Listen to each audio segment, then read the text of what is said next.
Welcome to Spotlight, where we usually discuss some of the topical issues of the day. Media these days has been discussing about Trump's tariffs, with India being imposed 25% tariffs on all its goods exports to United States. Let us try and see what are some of the limitations and leverages that India has in addressing that challenge, and how India is likely to address that challenge, or how is India addressing that challenge as of now. First thing important to understand is that the language, harsh language, that President Trump uses in his tweets, or the deadlines that he keeps announcing, are not uniquely focused on India. He's been conducting exactly similar foreign policy with all his other friends, allies, adversaries, competitors, enemies, and everybody else. Indeed, India has not received the worst language when it comes to President Trump's tweets about India or Indian leadership. Second thing important to understand is that the 1st August deadline, which is now 7th August in terms of exports from India to United States, because those goods in transit are not going to be impacted as it is mentioned here, is only a deadline as far as unilateral imposition of tariffs from United States is concerned.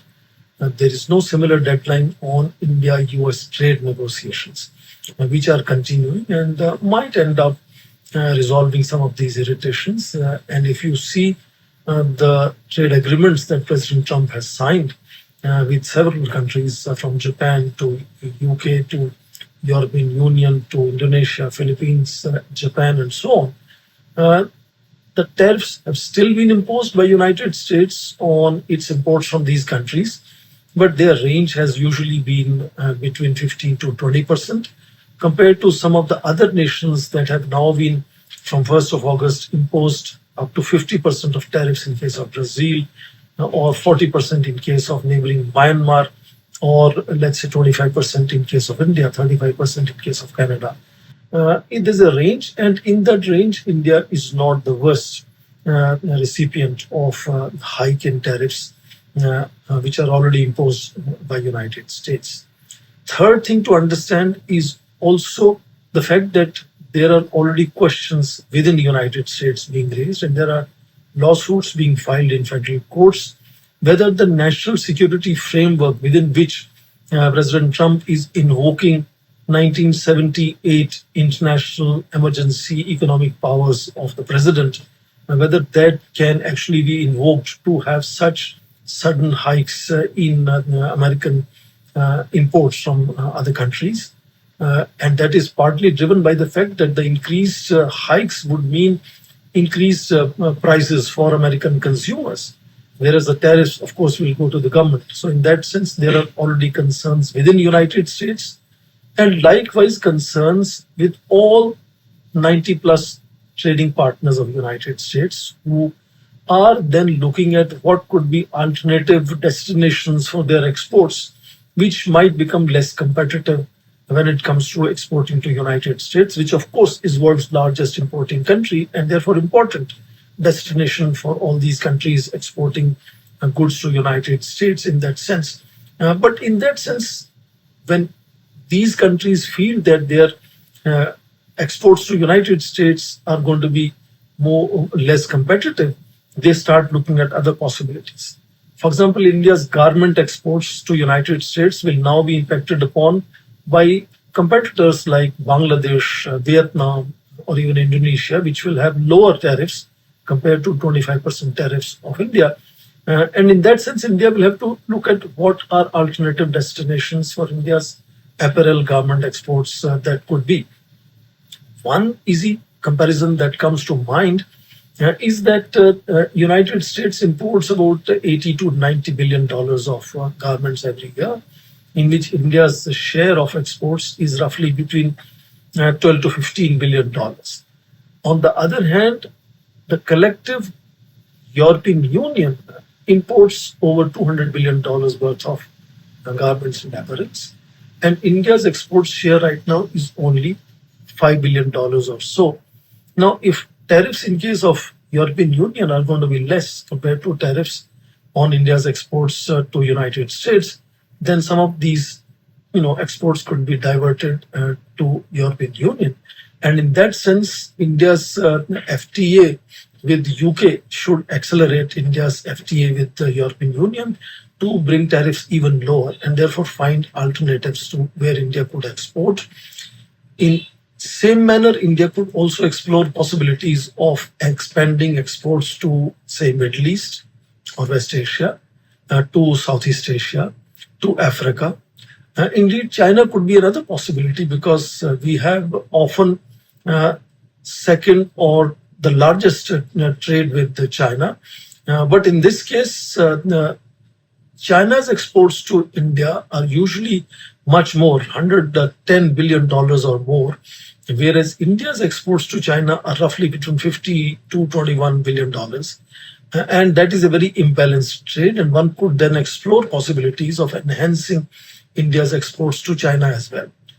Beyond that, India could look at also domestic market to enhance domestic consumption of our production.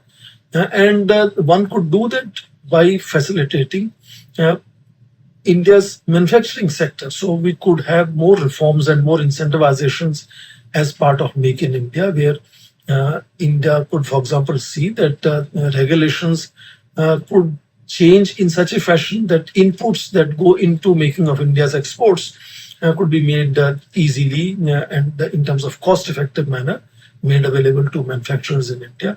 India's manufacturing sector in any case needs a major push because services is the one that provides 50% of India's GDP in that sense. So here one is also conscious of the fact that when we talk about India-US trade, these tariffs and the whole discussion is limited to only goods exports to United States. And when it comes to services exports, which is also equally significant, there is a trade surplus with the United States. And therefore, President Trump is not talking of tariffs on India's services exports to United States. Indeed, 65% of India's total services exports to the world are in United States, and I think 11 to 15% again in Europe. So that is not impacted as of now. So that part of the trade really remains solid and beneficial to both sides. So what India could do are fundamentally look at making Indian exports more competitive, exploring other countries as destinations, enhancing domestic consumption. India could also look at possibilities of World Trade Organization, for example. There have been examples of India taking some of these issues to the appellate body of World Trade Organization. But the trouble here is, or the difficulty is, that the World Appellate Body right now doesn't have, it has actually just one judge now, and appointment of judges at the appellate body has been kind of restrained by United States itself.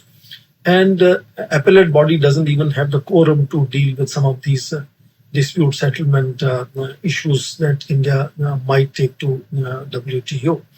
But India and the United States last year in March had also resolved some of these issues which they had taken to WTO, but since the appellate body was not functioning, they resolved them on their own in that sense. So since the bilateral trade negotiations are continuing, it's likely that both sides will find ways and means to rearrange these tariffs and could bring these tariffs down to somewhere between 15 to 20%, just like United States has done with other countries where it has been able to sign a trade deal. The likelihood of that increases because compared to President Trump's very harsh language in his tweets when talking about India, particularly his new found engagement with Pakistan or his newfound anger with India's imports of defense equipment and oil from Russia. Other members of his team have indicated slightly a variance in their tone to engaging with India. For example, Secretary of State Mark Rubio has underlined that India remains a very important strategic partner of United States. Likewise, Vice President J.D. Vance was the one who was in India when the framework of this bilateral trade agreement was agreed upon. So there are other voices that understand that India is a significant trading partner, one of the top 10 trading partners of United States. Not just that, India is already the fourth largest economy according to World Bank and IMF, and also according to these international bodies, the fastest growing economy among major powers. So it's likely that they will find India to be an attractive trading partner, a very attractive market for American exports. And India had made those gestures right from the beginning. In fact, India has been very proactive in engaging President Trump from January 20 itself, as in the inauguration of President itself, Indian Foreign Minister was present there.